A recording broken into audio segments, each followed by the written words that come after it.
தொடர்ந்து ஜெபித்துக் கொள்ளுங்கள். தேவனுடைய சமாதானம், அன்பு, தயவு உங்கள் ஒவ்வொரு மேல இருக்கட்டும், குடும்பங்கள் மேல இருக்கட்டும். தடைகளை எல்லாம் தேவன் மாற்றுவார், தேவைகளை சந்திப்பார், காரியங்களை கர்த்தர் பொறுப்படுத்திக் கொள்வார். ஹல்லேலூயா. தொடர்ந்து ஏதாவது ஜெப குறிப்புகள், ஏதாவது முக்கியமான ஜெப குறிப்புகள் இருந்தால் ஜெபத்தினுடைய முடிவுகளை கேட்டு சொல்லிட்டு போங்க. அதற்காக தொடர்ந்து எல்லாரும் ஜெபித்துக் கொள்ளலாம். கர்த்தர் தேவைகளை சந்திப்பார். ஹல்லேலூயா.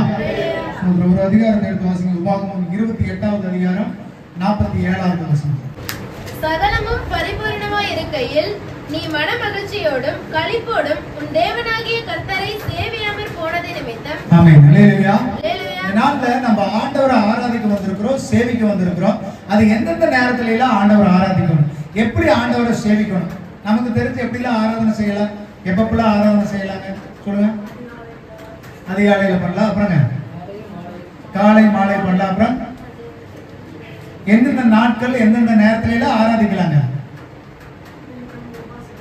வெள்ளிக்கிழமை உபவாச ஜெபம், சனிக்கிழமை காத்திருப்பு ஜெபம், ஞாயிற்றுக்கிழமை பரிசுத்த ஆராதனை, உபவாச ஜெபம், நிறைய ஆண்டவர் வேதாந்தத்தில் சொல்லப்படுகிறது. உங்களுக்கு ஓய்வு நாளையும் பரிசுத்த நாட்களையும் நியமிங்கள், அமாவாசைகள்ல ஜெபம் பண்ணுங்கள், அப்படி நிறைய காரியங்களை ஆண்டவர் குறிச்சிருக்கிறார். வேதாந்தத்தில் சொல்லும் பொழுது பாத்தீங்கன்னா நிறைய காரியங்களை கொடுத்து இந்தந்த நாட்கள் வைத்து ஆராதிக்கலாம். நமக்கு ஒரு நியதி இருக்குது இல்லைங்களா?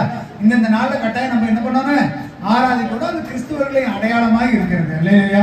அப்ப கிறிஸ்துவர்களின் அடையாளமாய் ஒரு சில நாட்கள் இருக்குது, ஒரு சில விசேஷங்கள் இருக்குது, ஒரு சில நாட்கள் நம்ம ஆராதிக்க வேண்டியது கடமை. ஆனா ஆண்டவரை நாம் எப்படி ஆராதிக்கிறோம், எந்தெந்த நாட்கள் ஆராதிப்பது அவசியம், எப்படி ஆராதிக்கணும், எப்பொழுது ஆராதிக்கணுங்கிறத நம்ம கற்றுக்கொள்ள வேண்டும். அல்லேலூயா. எந்தெந்த சூழ்நிலைகளில் கர்த்தரை ஆராதிக்க வேண்டும். அல்லேலூயா. வாசிங்க அந்த காரியத்தை. சகலமும் பரிபூரணமாய் உனக்கு சகலமும் பரிபூர்ணமாய் இருக்கேன். அல்லேலூயா. நான் எந்த சூழ்நிலையில ஆராதிக்கணும்னா, நான் துக்கப்படும் பொழுது, கஷ்டப்படும் போது, கவலைப்படும் போது மாத்திரம் கிடையாது. நம்ம கடந்த வாரங்கள்ல நம்ம சொல்லும் பொழுது என்ன சொன்னா, நீ துக்கப்படுகிற நேரத்துல, நீ கஷ்டப்படுகிற நேரத்துல, நீ இக்கட்டுல இருக்கிற நேரத்துல ஆண்டவருக்கு எண்ணத்தை செலுத்தி நீ ஆராதனை செய்யணும், பொறுத்து நீ செலுத்தி ஆராதனை செய்யணும்னு சொன்னது ஒரு வகை. இந்த இடத்துல சொல்லப்படுகிறது, நீ துக்கமா இருக்கும் போது மட்டும் மாற்றம் கிடையாது, நீ பரிபூர்ணமா இருக்கீல, நீ சந்தோஷமா இருக்கீல, நீ களிப்பா இருக்கீல, உனக்கு எல்லாம் இருக்கும் பொழுது நீ ஆண்டவரை என்ன பண்ணக்கூடாது, மறக்காம ஆராதிப்பது நம்முடைய கடமை. அல்லேலூயா. நிறைய நேரங்களில் கிறிஸ்துவுக்கு இருக்கிற பெரிய சவாலே இதுதான். என்ன பண்ணுவோம்னா, நமக்கு கஷ்டமா இருக்கிற நேரத்துல ஈஸியா ஆராய்ச்சிட்டு போயிடுவோம், துக்கப்படும் பொழுது ஆராய்ச்சிட்டு போயிடுவோம். ஏன்னா நமக்கு வேற வழி தெரியாது, நமக்கு வேற காரியங்கள் தெரியாது. ஏன், நமக்கு கஷ்டப்படும் பொழுது, துக்கப்படும் பொழுது நம்ம ஆராதிக்கணும், நம்ம கற்றுக் கொடுத்துருக்கிறோம் இல்லைங்களா? நீங்க அதை கத்துக்கிட்டு இருக்கிறீங்க, அது உங்களுக்கு தெரியவும் செய்யும். ஆபத்து நாட்கள்ல என்னை நோக்கி கூப்பிடு, நான் உனக்கு கேட்டு நான் விடுவிப்பேங்கிறது தான் தேவ சத்தியம் இல்லைங்களா?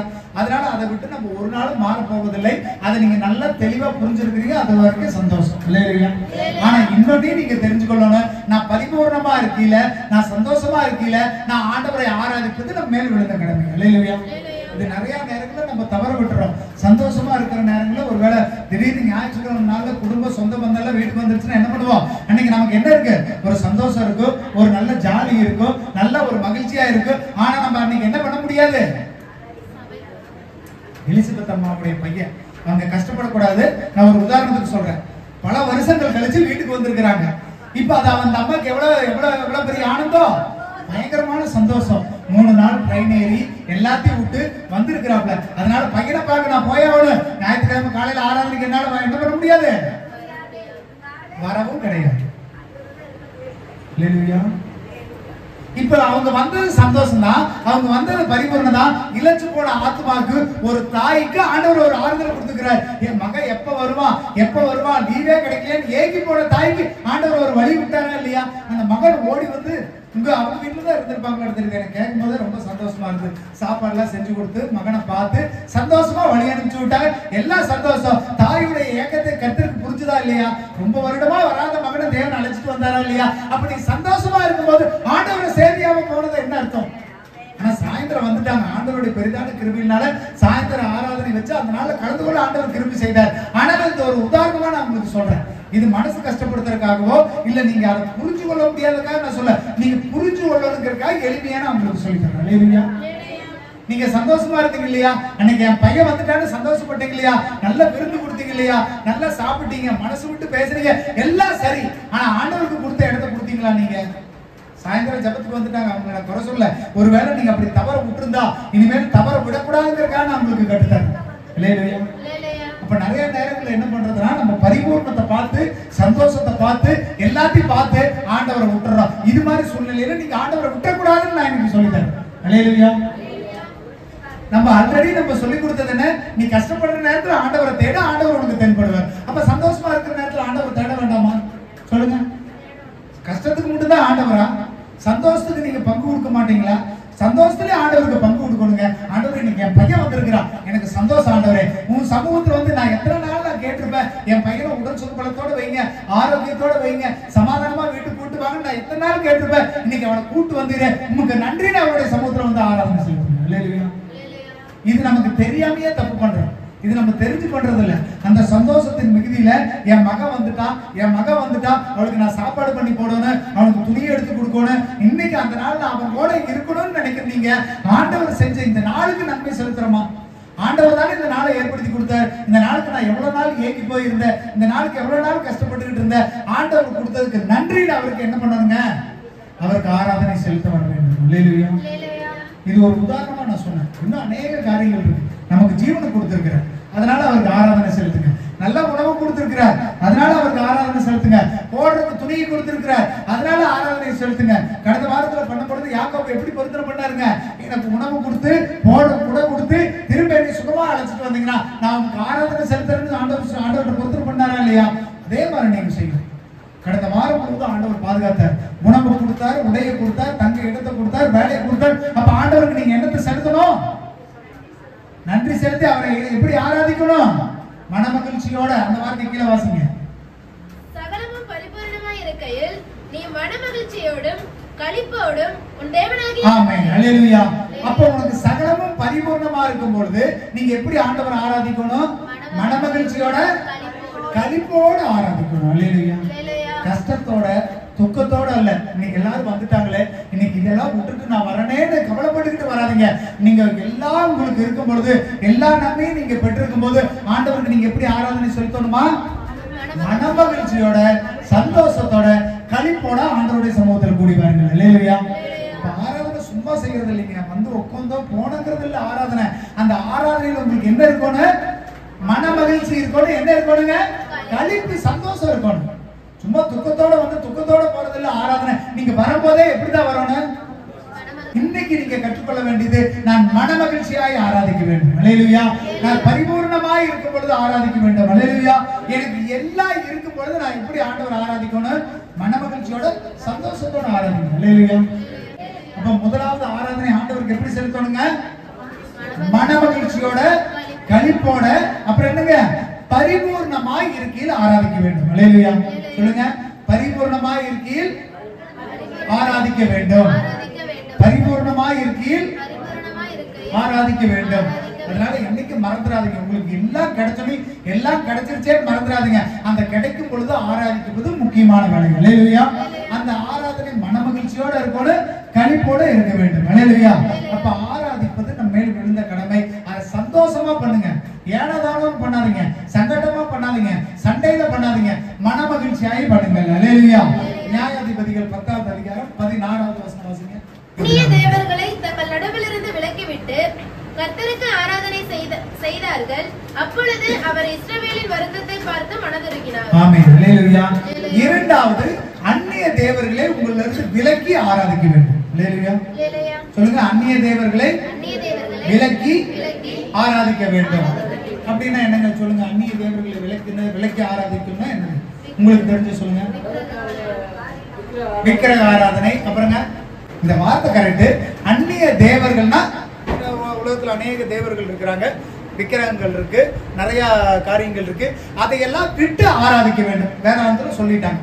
வேதாந்தத்துல சொல்லும் பொழுது பழைய ஏற்பாட்டு காலத்துல திடீர்னு மாறிடுவாங்க. ஆரோன் என்ன பண்ணாருங்க? திடீர்னு ஒரு தெய்வத்தை உருவாக்குனாரு. என்னங்க? கண்ணுக்குட்டி திடீர்னு உருவாக்கிட்டாரு. திடீர்னு நமக்கு நினைச்சோம்னா ஒருத்தர் கடவுளா மாத்திடுறோம். விக்கிரக ஆராதனைகளை விலக்கி அந்நிய தேவர்களை விட்டு விலகுவது எப்படி? வேதாந்தத்துல சொல்லிக்குது. அந்நிய தேவர்களை வழிபடாம நீ ஆராதிக்க. அப்படின்னா என்ன? 6வது வசனம் 7வது வசனம் வாசிங்க. இஸ்ரவேல் புத்திரர் மறுபடியும் கர்த்தரின் பார்வைக்கு பொல்லாப்பு செய்து கர்த்தரை சேவியாமல் அவரை விட்டு போய் பாகால்களையும் அஸ்தரோத்தையும் சீரியாவின் தேவர்களையும் சீதோனின் தேவர்களையும் மோவாபின் தேவர்களையும் அம்மோன் புத்திரரின் தேவர்களையும் பெலிஸ்தரின் தேவர்களையும் சேவித்தார்கள். அப்பொழுது கர்த்தர் இஸ்ரவேலின் மேல் கோபம் உண்டு அவர்களை பெலிஸ்தர் கையிலும் அம்மோன் புத்திரர் கையிலும் விற்று போட்டார். ஆமென். அல்லேலூயா. இஸ்ரவேல் ஜனங்களுக்கு அப்படி ஒரு ஆசை வந்துருச்சு. சரி, என்னப்பா இவர் பரிசுத்த தெய்வம், அவர் கண்ணிலையும் பார்க்க முடியல, காதலையும் கேட்க முடியல, பேசினா அடிச்சு கொண்டு விடுறாரு, இவரெல்லாம் கடவுளா? போ, நமக்கு பிடிச்ச மாதிரி ஒரு கடவுளை கும்பிடு. நான் என்ன சொல்றேனோ அதைத்தான் கடவுள் கேட்கணும். எப்படிங்க? அப்பேற்பட்ட கடவுளை நீ உருவாக்கிக்கோ. எதுக்கு அவர் சொல்றதை நீ கேட்டுக்கிட்டு இருக்கிற? கடவுள் சொல்றது நீ எதுக்குப்பா கேட்கிற? நான் சொல்றதை மட்டும் கடவுள் கேட்கட்டும். கடவுள் திரும்பி பேசவும் மாட்டாரு, திரும்பி அடிக்கவும் மாட்டாரு, திரும்ப திட்டவும் மாட்டாரு. நான் நினைச்ச நேரத்துக்கு போலாம், நினைச்ச நேரத்துக்கு வரலாம், என்ன வேணா செய்யலாம். அப்படி ஒரு கடவுளை நீங்க உங்களுக்காக நியமிச்சிருக்கிறீங்களா? அப்படி கடவுளை நீங்க வழிபடுறீங்களா? அவரு சொல்றதை கேட்கறதுக்கு தான் நம்ம உருவாக்கப்பட்டிருக்கிறோம். நம்ம சொல்றதை கேட்கறதுக்கு ஆண்டவர் உருவாக்கப்பட கிடையாது. அல்லேலூயா. எப்ப அவர் சொல்றதை நீங்க கேட்கறீங்களோ அப்பதான் உங்க வாழ்க்கை செழிக்கும். நீங்க சொல்றதை கேட்கிற மாதிரி ஒரு ஊழியரையோ கடவுளையோ நீங்க உருவாக்கி இருந்தீங்கன்னா இன்னையோட நீங்க நினைச்சுங்க, நீங்க நினைக்கிறதும் நீங்க வாழ்ற வாழ்க்கை அர்த்தமில்லாத வாழ்க்கை. அல்லேலூயா. அந்த நாட்கள் ஜனங்கள் அப்படிதான் சொன்னாங்க. இஸ்ரவேல் ஜனங்கள் எப்ப பாரு வந்துட்டு ஒரு கட்டளை போடுறாங்க, ஒரு கற்பனை போடுறாங்க, அதை சொன்னா குற்றங்கிறாங்க, இதை சொன்னா தப்புங்கிறாங்க, எதை சொன்னாலும் குற்றம் கண்டுபிடிச்சுக்கிட்டே இருக்கிறாங்க. ஆராதிக்க வரலன்னா கல்லறிச்சு கொள்ளுங்கிறாங்க. இதெல்லாம் நமக்கு எதுக்கு? நம்ம ஒரு கூட்டம் கூட, நம்ம ஒரு கோயிலை உண்டாக்கு, நம்ம ஒரு சாமி உண்டாக்கு, அந்த கோயிலுக்கு போய் அந்த கடவுளை நம்ம வழிபடலான்னு அவங்களுடைய நிலைமை என்னாச்சு? இப்போ அந்த கடைசி வார்த்தை வாசிங்க. அப்பொழுது கர்த்தர் இஸ்ரவேலின் மேல் கோபம் உண்டு அவராகி அவர்களை பெலிஸ்தர் கையிலும் அம்மோன் புத்திரர் கையிலும் விற்று போட்டார். அம்மோன் புத்திரர் கையிலும் விற்று போட்டாரா? அல்லேலூயா. எப்ப உங்களுக்கு பிடிச்ச மாதிரி கடவுளை ஆராதிக்கிறீங்களோ, எப்ப உங்களுக்கு பிடிச்ச மாதிரி கடவுளை உருவாக்குறீங்களோ, எப்ப உங்களுக்கு பிடிச்ச மாதிரி ஒரு கூட்டத்தை உருவாக்குறீங்களோ அப்பவே விரோதிகளின் கையில உங்களை கர்த்தர் விற்று போட்டார். அல்லேலூயா. அப்படி போட்டவங்க கையில அடிமையா போனவன் வாழ்க்கையில ஒரு சந்தோஷம் இருக்குமா? அடிமையா போன வாழ்க்கையில ஒரு நிம்மதி இருக்குமா? கடைசி வரைக்கும் அவனுடைய உயிருக்கும் அவனுடைய ஆசை பாசைகளுக்கும் அவன் யார் உத்தரவாதம்? அந்த எஜமான் தான் உத்தரவாதம். நீங்க அப்படி போய் சிக்கிக்காதீங்க. நீங்க அந்நிய தேவர்களை வழிபடாதீங்க, அந்நியர்கள் கையில் பிடிக்கப்பட்டாதீங்க. அப்படி ஒருவேளை நீங்க அந்நிய தேவர்களுக்கு ஆராதனை செஞ்சு ஆண்டவருக்கு பிரியமில்லாத ஆராதனை நீங்க செஞ்சீங்கன்னா நீங்க எதிரிகளின் கைகளில் விற்கப்படுவீர்கள். அப்ப ரொம்ப ஜாக்கிரதை உள்ளவர்களா இருக்கும். இரண்டாவது, அந்நிய தேவர்களுக்கு ஆராதனை செய்யக்கூடாது. அல்லேலூயா. சொல்லுங்க, அந்நிய தேவர்களுக்கு. எரேமியா 25வது அதிகாரம் 6வது வசனம் 7வது வசனம் வாசிங்க. அந்நிய தேவர்களை பின்பற்றாமலும் அவைகளுக்கு ஆராதனை செய்யாமலும் அவைகளை பணியாமலும் இருந்து நான் உங்களுக்கு தீமை செய்யாதபடிக்கு உங்கள் கைகளின் செய்கைகளால் எனக்கு கோபம் உண்டாகாமலும் இருங்கள் என்று சொல்லி அனுப்பினேன். நீங்களோ உங்களுக்கு தீமையாக உங்கள் கைகளின் செய்கைகளினாலே எனக்கு கோபம் ஊட்டும்படிக்கு என் சொல்லை கேளாமல் போனீர்கள் என்று கர்த்தர் சொல்லுகிறார் என்றார். ஆமென். அல்லேலூயா. இது ஆண்டவரை கோபம் உண்டாக்குறது யாருங்க? எப்படி உண்டாக்குறோமாமா? அந்நிய தேவர்களை. அந்த கரெக்டான வார்த்தை வாசிங்க. உன் கைகளின் செய்கையினாலதான் நம்ம தப்பாக்கப்படுறோம். அல்லேலூயா. புதுசா ஒண்ணும் செய்யறது இல்லை. நீங்க என்ன செய்யறீங்களோ, உன் கைகளால நீங்க என்ன பண்றீங்களோ அதனாலதான் நீங்க என்ன ஆக்கப்படுறீங்க? பாவமாக்கப்படுறீங்க, ஆண்டவருக்கு கோபம் மூட்டுறீங்க, விக்கிரக ஆராதனைகளை செய்கிறீர்கள். அல்லேலூயா. அப்ப இதற்குன்னு புதுசா நீங்க எதையும் கத்துக்கிட்டு வேண்டாம். நீங்க செய்யற செயல்கள் சரியா இல்லைன்னா, நீங்க செய்யற காரியங்கள் ஆண்டவருக்கு பிடிக்கலைன்னா ஆண்டவர் உங்க மேல கோபம் உண்டாகிறாரு. அல்லேலூயா. ஆண்டவரை கோபப்படுத்தி நம்ம நன்மையா வாழ்ந்துட முடியுமா? வாழ முடியாது. அப்ப இந்த இடத்துல சொல்லப்படுகிறது, இஸ்ரவேல் ஜனங்கள் விக்கிரக ஆராதனை செஞ்சாங்க. அந்த விக்கிரக ஆராதனை செஞ்சது ஆண்டவருக்கு கோபமா மாறிட்டு, அந்த கோபத்தின் நிமித்தம் விரோதிகளின் கையில ஆண்டவர் அவர்களை விட்டுட்டார். அல்லேலூயா. அதனால அவர்கள் பாடுகளை அனுபவிச்சாங்க, பிரச்சனைகளை அனுபவிச்சாங்க, எத்தனையோ பேர் மரித்து போனாங்க. அப்ப அந்த நிலைமை உங்களுக்கு வரணுமா? அப்பேற்பட்ட நிலைமையை நீங்க அனுபவிக்கணும்னு நினைக்கிறீங்களா? விருப்பமா இருக்குதா? யாராவது கையில போய் நான் அடிமைப்பட்டு கிடக்கணும் உங்களுக்கு விருப்பமா? உங்களுடைய என்ன? நான் சுதந்திரமா இருக்கணும். அந்த சுதந்திரத்துல நிறைய பேர் அப்பா அம்மா பேச்ச கூட கேட்கறது இல்லை. பெரியவர்கள் ஆலயத்துல சொல்ற பேச்சுக்களை கூட கேட்கறது இல்லை. நிறைய பேர் தன்னுடைய மற்றவர்கள் சொல்ற நல்ல கருத்துக்களை கூட கேட்கறது இல்லை. காரணம் என்ன? எனக்கு என்ன வேணும்? சுதந்திரம் வேணும். நான் நிம்மதியா இருக்கணும். அந்த சுதந்திரமா இருக்கணுங்கிறதுக்காக நல்லதையே நிறைய பேர் கேட்கறது இல்லை. அல்லேலூயா. இன்னைக்கு நீங்க அதுல ஒருத்தரா மாறி விடாதீங்க.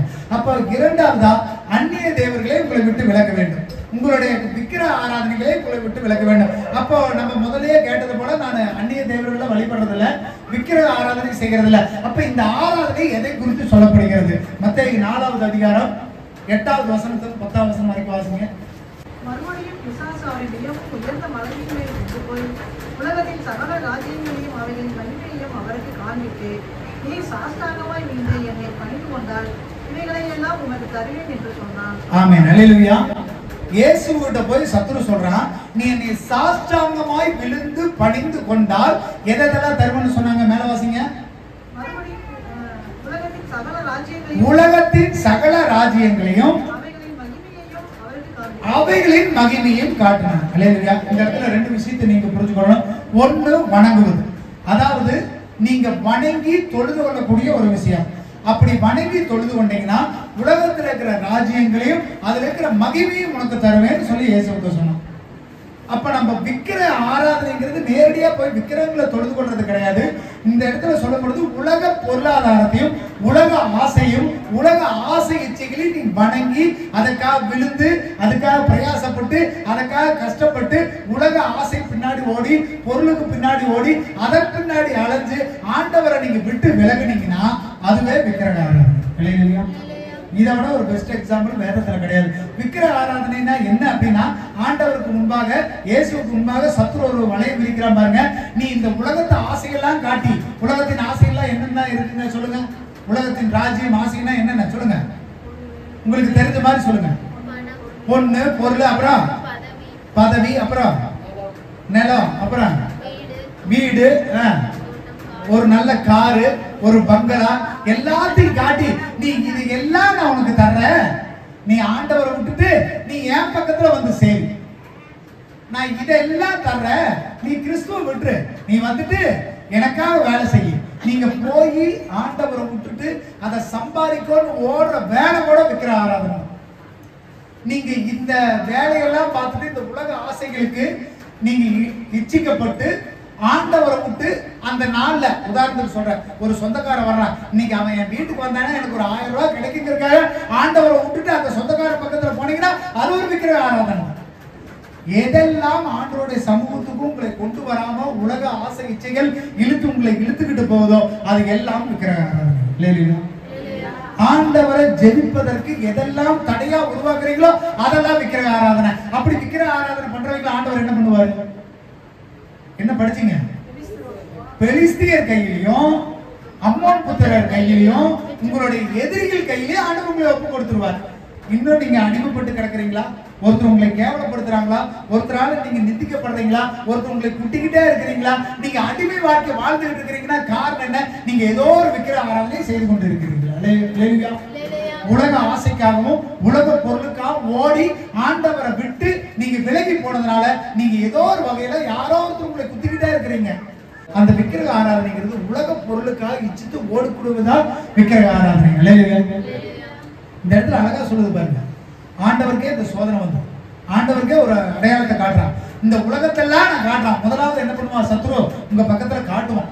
ஆசை இச்சைகள், அதோடைய ஐஸ்வர்யங்கள், அதோடைய எல்லா காரியங்களையும் காட்டுவோம். காட்டிட்டு நீ என்ன பண்ண? பணிந்து கொள். அதுதாங்க கட்டளை. இதுதான் பிரச்சனை. உங்களுக்குள்ள நடக்கிற பிரச்சனை என்னங்க?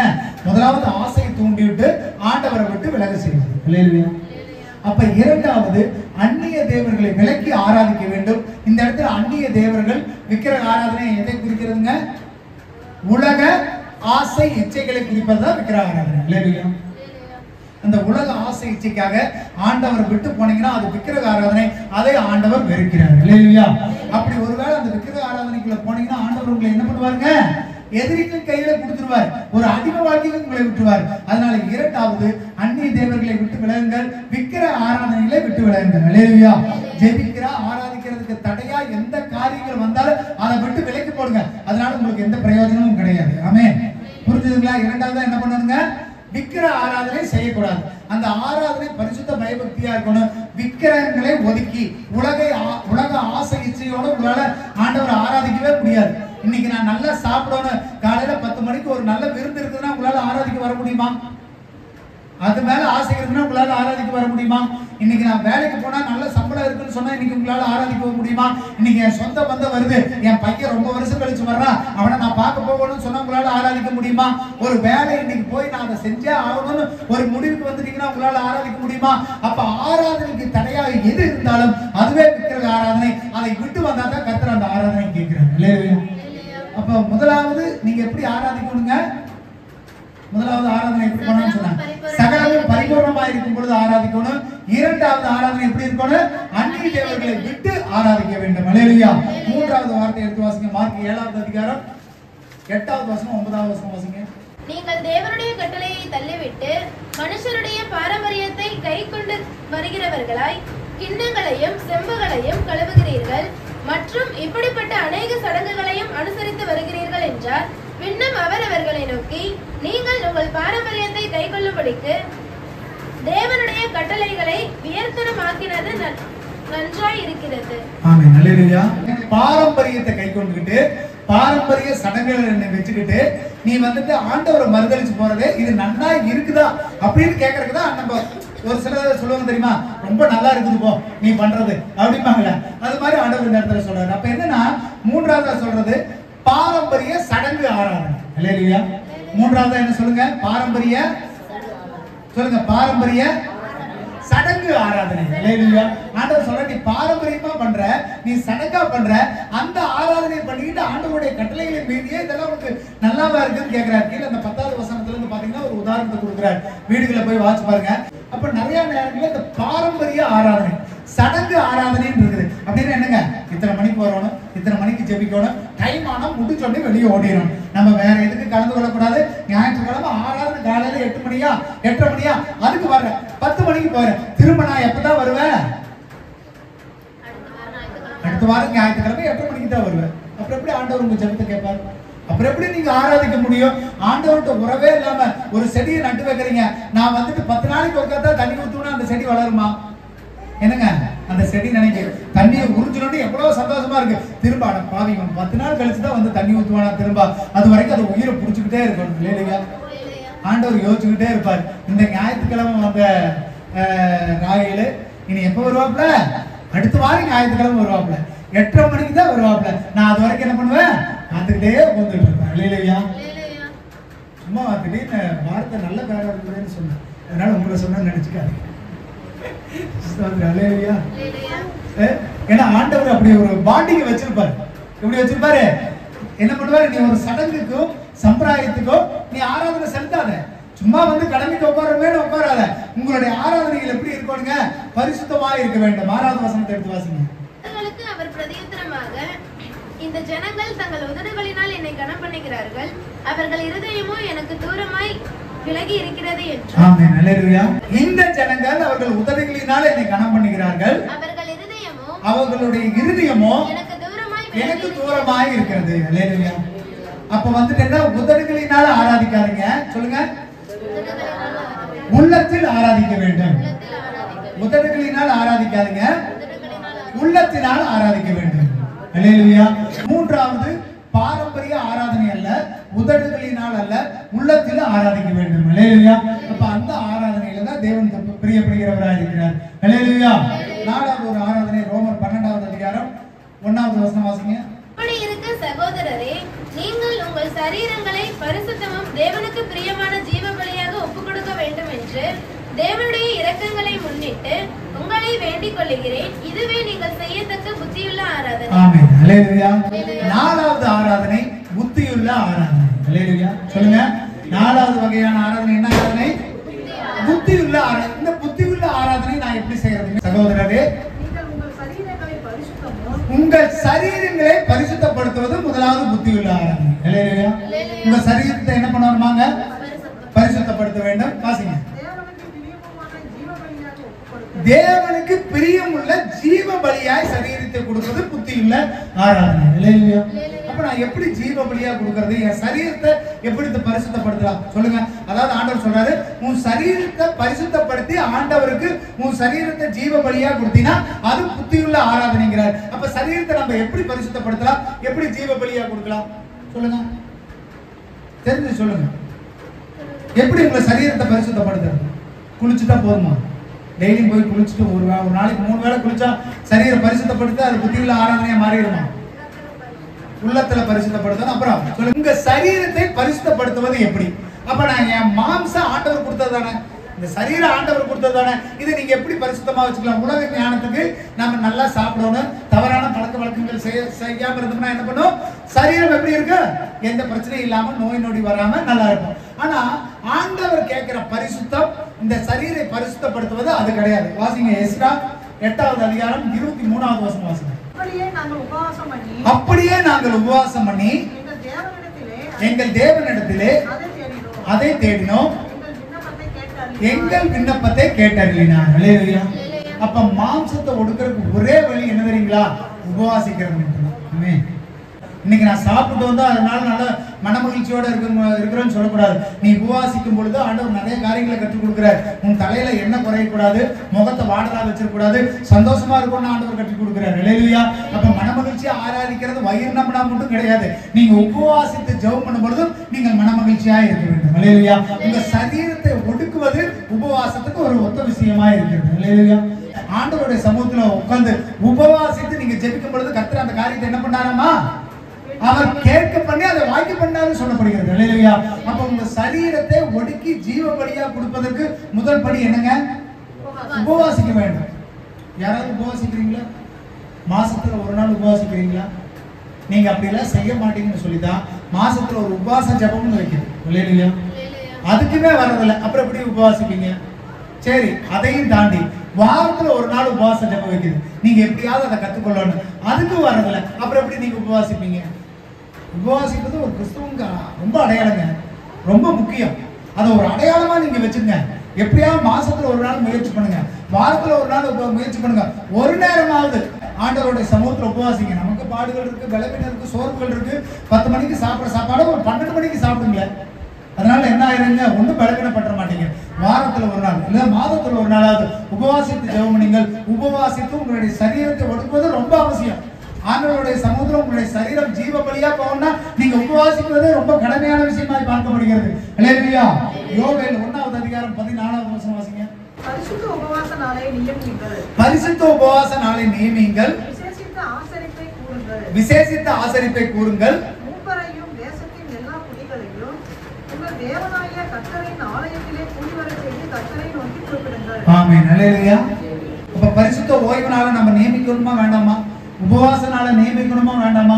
வெள்ளிக்கிழமை உபவாச ஜெபம், சனிக்கிழமை உபவாச ஜெபம் எதுக்கு நியமிக்கிறோம்? கர்த்தர் கொடுத்த கட்டளை. அல்லேலூயா.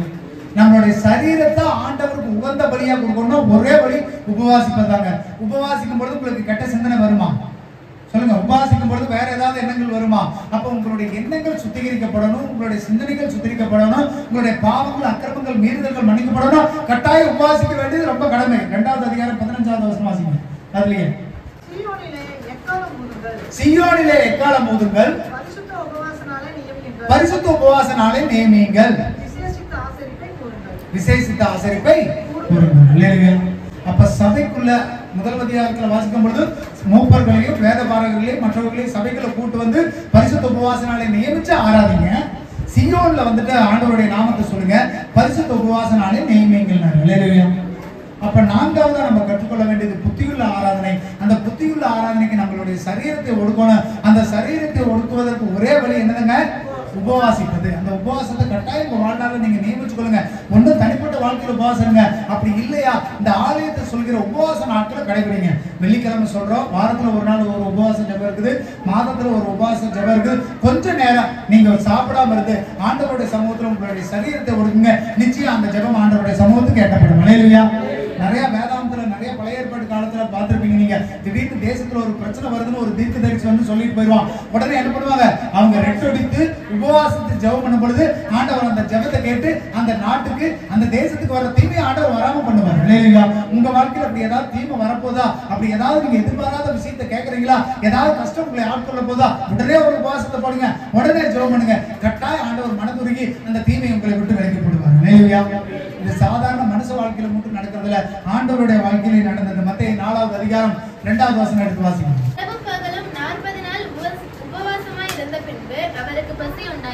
ஆமென். அல்லேலூயா. ஆண்டவர் இரவும் பகலும் 40 நாள் உபவாசம் இருந்தார். அல்லேலூயா. அவர் ஊழியத்துக்கு வருவதற்கு முன்பாக சத்துரு அதுக்கப்புறம் தான் சோதிக்கிறான். சத்துரு அதுக்கப்புறம் தான் ஆசைகளை காட்டுறான். சத்துரு உப்பரிகை கூட்டு போறான், கல்லுங்களை அப்பங்களாக்கி சாப்பிட சொல்றான். இப்படி நிறைய உலகத்தை காட்டி என்னை பணிந்து கொள்ளுங்கிறான். இந்த சோதனைகளை எல்லாம் தாண்டி வர்றதுக்கு முன்னாடி ஆண்டவர் என்ன பண்ணியிருந்தாருங்க? உபவாசித்து இருந்தார். உங்க வாழ்க்கையிலே பிரச்சனைகள் வரும், போராட்டங்கள் வரும், சத்துரு உலக இச்சைகளை காட்டி உங்களை திசை திருப்ப பார்ப்பான், பசி ஆசை இச்சைகளை தூண்டி உங்களை திசை திருப்ப பார்ப்பான். இன்னும் என்னங்க, இன்னும் வந்துட்டு ஆண்டவர் வந்துட்டு பரிச்சை பாரு, ஏன் அவரால் செய்ய முடியாதா அப்படின்னு சொல்லி என்ன பண்ணுவான்? ஆண்டவர் பரிச்சை பார்க்கறதுக்கு தூண்டுவான். இப்படி உலக காரியங்கள்லாம் உங்களை தூண்டி அதுல நீங்க விழுந்து விடக்கூடாதுன்னா நீங்க என்ன பண்ணணும்? உபவாசம் தான் உங்களை பாதுகாப்பதற்கு ஒரே வழி. இல்லையா? உலகத்துல இருந்து சாத்தான்ல இருந்து நீங்க தப்பிக்கணும்னா நீங்க என்ன பண்ணி ஆகணுங்க? உபவாசித்தாக வேண்டும். இந்த உபவாசம் தான் என்ன ஆராதனை? புத்தியுள்ள ஆராதனை. இல்லையா? ஆண்டவர் சும்மா ஏனதானங்கிற ஆராதனை ஆண்டவர் எதிர்பார்க்கல. உங்ககிட்ட இருந்து ஒரு புத்தியுள்ள ஆராதனை ஆண்டவர் எதிர்பார்க்கிறார். அதை செய்வதற்கு நீங்க பிரயாசப்படுங்க. இல்லையா? அடுத்த ஒரு ஆராதனை எடுத்து வாசிங்க. எபிரேயர் 12வது அதிகாரம் 28வது வசனம் வாசிங்க. அசைவில்லாத ராஜ்யத்தை பெறுகிறவர்களாகிய நாம் பயத்தோடும் பக்தியோடும் தேவனுக்கு பிரியமாய் ஆராதனை செய்யும்படி கிருபையை பற்றிக்கொள்ள கடவோம். ஆமென். அல்லேலூயா. திரும்ப வாசிங்க அந்த வார்த்தையை. ஆதலால் அசைவில்லாத ராஜ்யத்தை பெறுகிறவர்களாகிய நாம் அசைவில்லாத ராஜ்யத்தை பெறுகிறவர்களாகிய நாம் பயத்தோடும் பக்தியோடும் தேவனுக்கு பிரியமாய் ஆராதனை செய்யும்படி கிருபையை பற்றிக்கொள்ள கடவோம். அல்லேலூயா. 5வது பிரியமான ஆராதனை. சொல்லுங்க. ஆண்டவருக்கு பிரியமான ஆராதனை நம்ம செலுத்தணும்.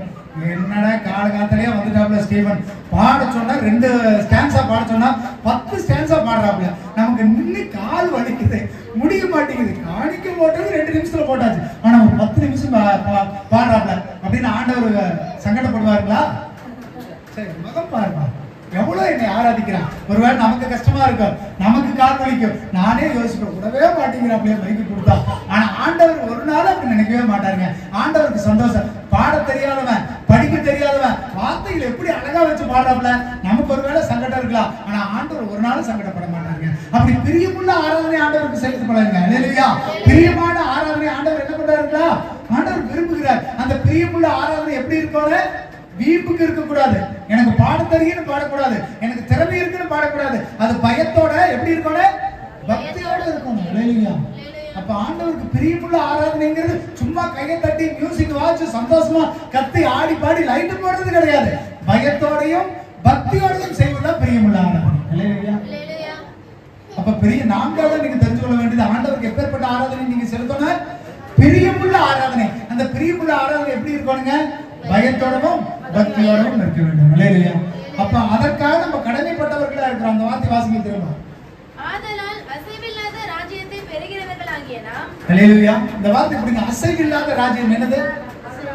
அந்த நித்திய ஜீவனை பெற்றுக்கொள்ற நீங்க ஆண்டவருக்கு எப்பேற்பட்ட ஆராதனையை செலுத்தணுங்க? பிரியமுள்ள ஆராதனை செலுத்த வேண்டும். பரலோகத்துல போய் ஒரு மூலையில போந்து அப்படியே சோர்ந்து போய் தூங்கிட்டு ஆராதனை செலுத்துவீங்களா? அப்ப எப்படி இருக்க? ஒரு சந்தோஷம் இருக்கு, ஒரு நல்ல உற்சாகம் இருக்கு. பயத்தோட பக்தியோட மன மகிழ்ச்சியோட கழிப்போட எப்படி ஆராதனை செலுத்தணும்? வரிசையா சொல்லுங்க. முதல்ல இருந்து நான் சொன்னது சொல்லுங்க பார்க்கலாம். மகிழ்ச்சியோட ஆராதிக்கணும், கழிப்போட ஆராதனிக்கணும், பரிபூர்ணமா இருக்கும்போது ஆராதிக்கணும். அப்புறம் அந்நிய தேவர்களை விட்டு உலக ஆசை இச்சைகளை விட்டு ஆண்டவருக்கு வந்துட்டு எப்படி இது பண்ணணுங்க? சந்தோஷமா ஆராதிக்கணும். 3வது என்ன ஆராதனை? பாரம்பரியமா கடமைக்கு உட்கார்ந்து ஆராதிக்க கூடாது. 4வது பரிசுத்தமான புத்தியுள்ள ஆராதனையா இருக்கணும். 5வது பிரியமான ஆராதனையா இருக்கணும். இல்லையா? இந்த நாளை கற்றுக்கொள்ளுங்க. ஆராதனைங்கிறது சும்மா வந்தோம் ஞாயிற்றுக்கிழமை ஒரு நாள்ல செய்யறது ஆராதனை கிடையாது. ஏதோ ஒரு நாளை நியமிச்சா அன்னைக்கு வந்து பாரம்பரியமா செய்யறது ஆராதனை கிடையாது. உங்களுடைய சரீரத்தை ஒடுக்கி ஆண்டவருக்கு ஜீவ பலியாய் கொடுப்பது ஆராதனை. இல்லையா? நீங்க பண்ற ஆராதனை ஆண்டவருக்கு பிடிச்சிருக்கணும். இந்த உலகம் அங்கீகரிக்குதோ இல்லையோ, உங்க மனசுக்கு நான் ஆண்டவருக்கு உண்மையான ஆராதனை நான் இன்னைக்கு செலுத்துறேன்ப்பா. எத்தனை மணிக்கு நான் வந்தேன்? சரியான நேரத்துக்கு வந்தனா? ஆண்டவரை பாடும் பொழுது வந்தனா? ஆண்டவரை துதிக்கும் பொழுது வந்தனா? இல்ல பிரசங்க கேட்கும் போது தான் நான் வந்தேனா? உங்களுக்குன்னு ஒரு சில ஆராதனைகளை நீங்க பிக்ஸ் பண்ணி இருக்கிறீங்க. அந்த ஆராதனைகளை நீங்க மறந்துருங்க. இன்னைக்கு சொல்லி கொடுத்த இந்த 5 ஆராதனை கடைபிடிங்க. அதுதான் உங்களை எங்க கூட்டிட்டு போகும்? அசைவில்லாத ராஜ்யத்துக்கு, நித்திய ஜீவனுக்கு கூட்டிட்டு போகணும்னா அது பிரியமுள்ள ஆராதனையா இருக்கணும். அந்த பிரியமுள்ள ஆராதனை பயத்தோடு பக்தியோட இருக்கணும். பயத்தோட பக்தியோட செலுத்துகிறது ஆராதனை முடிக்கிற நேரத்துக்கு வர்றதா, பாதியில வர்றதா? அந்த பயத்தோட பக்தியோட செலுத்துற பிரியமுள்ள ஆராதனை எப்படி இருக்கணுங்க? ஆரம்பிக்கும் பொழுது வரணும். இப்பெல்லாம் பாத்தீங்கன்னா கடந்த ஒரு சில நாட்கள்ல நீங்க வர்றதுக்கு லேட் ஆயிருக்கு. ஒரு 1/2 மணி நேரம் ஜெபிக்கிறோம், பயங்கர விடுதலையா இருக்குது. ரொம்ப சந்தோஷமா இருக்குது. 8:30 மணிக்கு ஆராதனைன்னா நீங்க 9 மணிக்கு தான் வர்றீங்க. அதனால 9 மணி வரைக்கும் நாங்க கம்மிட்டு இருக்கிறதுல முன்னாடி வந்தவங்களை கேட்டு பாருங்க. அந்த அரை மணி நேரம் இங்க நெடுமுட்டிக்கால தான் நின்னாங்க. அந்த ஜெபிக்கும் பொழுது பயங்கரமான விடுதலை. நீங்க ஜெபிச்சு மட்டும் பாருங்க, சும்மா சத்தியத்தை கேட்கறது மட்டும் உங்களுக்கு விடுதலை கொடுக்காது, பாடுறது மட்டும் விடுதலை கொடுக்காது. அதற்கு முன்னாடி அஸ்திபாரத்தை ஸ்ட்ராங்கா போட்டாங்க. அந்த அரை மணி நேரம் ஜெபிக்கும் பொழுது பயங்கர கட்டுக்கள் உடையுது, பயங்கரமான ஒரு விடுதலை. நீங்க ஃபர்ஸ்ட் கொடுக்குற அந்த ஜெபம் தான் நல்ல பலத்தை கொடுக்குது. குழந்தை பிறந்ததுன்னா சொல்லுவாங்க, முதல் 2 வருஷம் அந்த குழந்தையை நீங்க எப்படி பாத்துக்கிறீங்களோ அப்படிதான் அந்த குழந்தை நல்ல எதிர்காலத்துல ஆரோக்கியமா இருக்கணும். நல்ல தாய்ப்பால் கொடுக்கணும், நல்ல ஊட்டச்சத்து உணவுகளை கொடுக்கணும், ஒரு சில பொருட்களை கொடுக்க கூடாது அப்படிம்பாங்க. எதுக்கு? அந்த பிறந்த 2 வருஷத்துல அந்த குழந்தை ஏனதானு விட்டுட்டீங்கன்னா அந்த குழந்தை வயதான காலத்துல வயசு வர காலத்துல அது பலவீனப்பட்டு போயிடும். அதுக்கு சத்து இருக்காது, அதுக்கு ஊட்டச்சத்து இருக்காது. அதே மாதிரி தான் ஆராதனைங்கிறது. சும்மா வந்து பிரசங்க கேட்கறதுக்கு மட்டும் வரதில்ல, காணிக்கை போடுறதுக்கு மட்டும் வரதில்ல. அந்த முதல் பண்ணுகிற அந்த அரை மணி நேரம் ஆராதனை சத்துருவின் கட்டுகளை உடைத்து போடும். உங்களுடைய வாழ்க்கையில ஒரு பெரிய அற்புதத்தை உண்டு பண்ணும். இதை நீங்க பழகி பாருங்க, இதை நடைமுறைப்படுத்தி பாருங்க. கர்த்தர் உங்க வாழ்க்கையில பெரிய காரியங்களை செய்வார்கள். அல்லேலூயா.